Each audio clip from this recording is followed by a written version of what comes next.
This is Wednesday. TNF is tomorrow night right here on NFL Network. Getting you set for that. Going over all your morning headlines. My name's Kay. Peter Schrager, Kyle Brent, Sean O'Hara is in. Thanks for hanging with us. Hi, guys. It's awesome. We shot jump shots. We talked running backs already. I mean, I can't believe that first hour flew by. We have a great show. Wait till the second hour. We've got more guests, more fun. It's time for the lead block. Time for the lead block. Thursday night football does feature those Colts and Texans in the AFC South. It is a showdown right here. And Colts running back Marlon Mack underwent successful hand surgery early in the week on Monday, but he won't be able to play on Thursday, leaving a key member of the Colts offense to pick up the slack. And we've got an update from James Palmer on the Texans in a moment. But let's start with our very own Randy Moss in Indianapolis.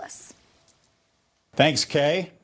With Marlon Mack now out, the status of T.Y. Hilton may be even more important, and Hilton says his availability Thursday night depends on 2 additional boxes that have to be checked. Team doctors have to clear him, and also head coach Frank Reich and general manager Chris Ballard. Reich says they will work out Hilton on the side this week to determine his readiness. He hasn't played or practiced since suffering a non-contact calf injury in a practice on October the 30th. That was so painful, he said at the time, I thought my year was over. But the Colts obviously would love to have him back against the Texans. He's played 16 games in his career, 1,519 receiving yards, 10 touchdowns, and 11 catches of 40 yards or more. Now with the Texans, here's James Palmer.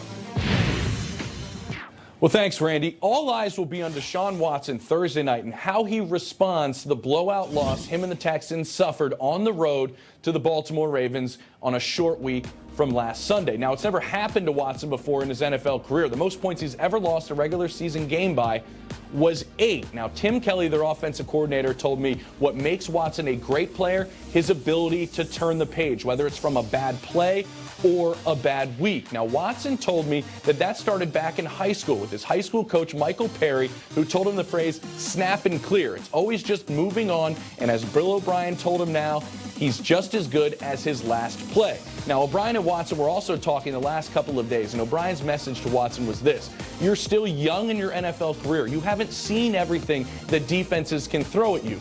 But he also told Watson the best thing about you is you don't make the same mistake twice. The other aspect is Watson says he does not want to try to do too much Thursday night or put too much pressure, Kay, on himself. That's true, James. Thank you so much, and to Randy as well. Let's take a look at the Colts and the Texans as they sit in this playoff picture. They're tied atop the South, with the Colts holding the tiebreaker because they, of course, beat the Texans round 1 back in week 7. The Texans coming off a punishing loss to the Ravens. The Colts took down the Jags by 20 points. So it's week 12, Shrakes. Who has the advantage, the red-hot Colts or the Texans looking for redemption? Of all the teams that are in these playoff pictures, the AFC and the NFC, I feel like a national audience has seen the Colts the least, right? The NFL schedule makers made that. We saw them against the Chiefs on a Sunday night early, but a lot of times they're buried at this 1 o'clock window with 8 other games, and you look at the score and like, oh, they blew out this team. Okay, great. This is a chance to watch the Colts, but it's not the Colts at full strength.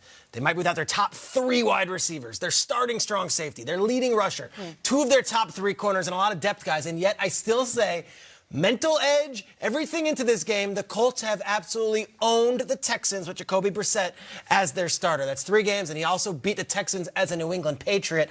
I can't go away from the Colts, even if it's on the road in Houston. I just think the Colts have had the edge psychologically, mentally, and even in that playoff game last year with Andrew Luck or whoever, it was complete domination in that building. When one team treats another team like little brother for so many years and so many times in a row, it's hard for me to say, you know what, the other team's going to turn it around without any example why. I got the Colts. I don't care who's on the field. If Brissett's quarterback and Frank Reich is coaching, I think I'm going to go with those guys. It feels like the Colts have so much more momentum, obviously, with coming off of that big victory and having 200-yard rushers, so they're physically dominant. And I'm with you. I feel like they are a more physical team on both sides of the ball.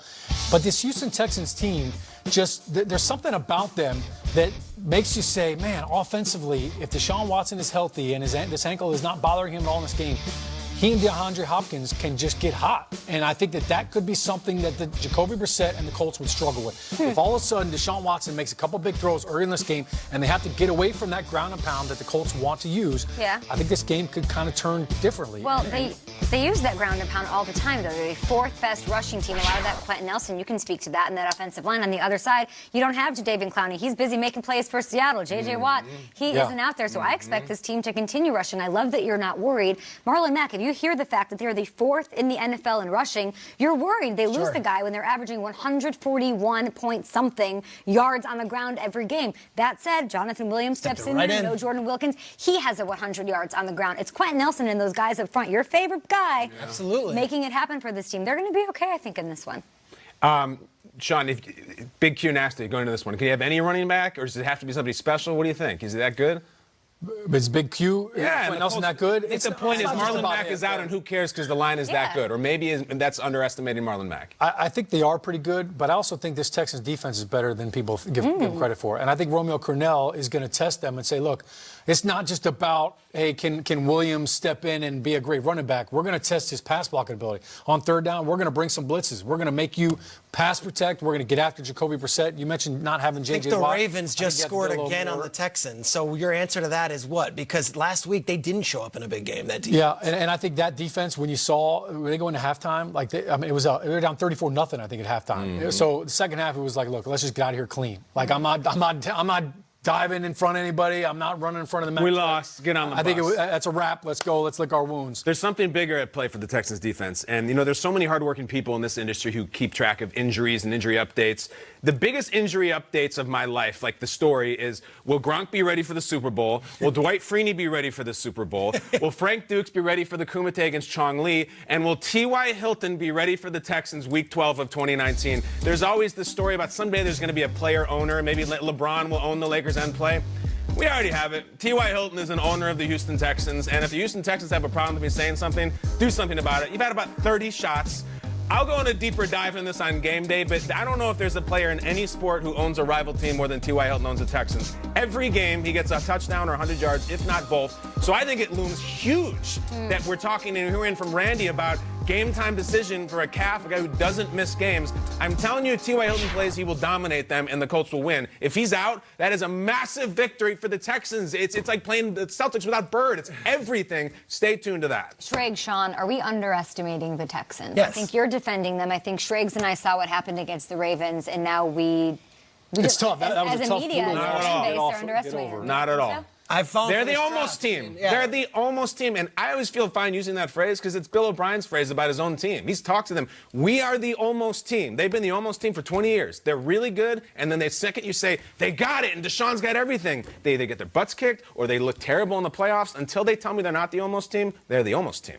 Colts beat the Texans 30-23 back in Week 7. So if you look at the AFC South standings at this game, and you guys all pretty much have your minds made of how it's going to go, are you prepared to say the winner of this one wins this thing? Tennessee is an interesting one. Third man in. Talk about it. Tannehill's 3-1 as a starter. They're watching the league from afar last week. They're seeing how these things are going. Tennessee is an interesting one because we know what happens with the Titans. We've said it time and time again on this show. They'll win, they'll lose, they'll win, they'll lose. Come week 16, 17, they're always in the mix, and they're one of those teams that they'll beat the Patriots here and there. They'll beat the Chiefs here and there. They can turn it on. So Tennessee, to me, is still in this. I wanted to jump in with Jacksonville. I have a hard time after last week watching what the Colts did to them. If the Colts win this game, I think it's a wrap. They win the division because they're already 4-0 in the division, right? So you look at what the Houston Texans have to do. They've got to play Tennessee twice still.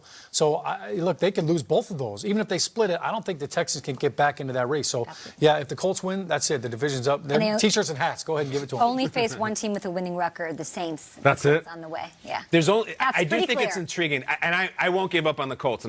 But I think if you were to make a recipe for a team that makes a wild last month run, you got to have a crazy quarterback who came off the bench and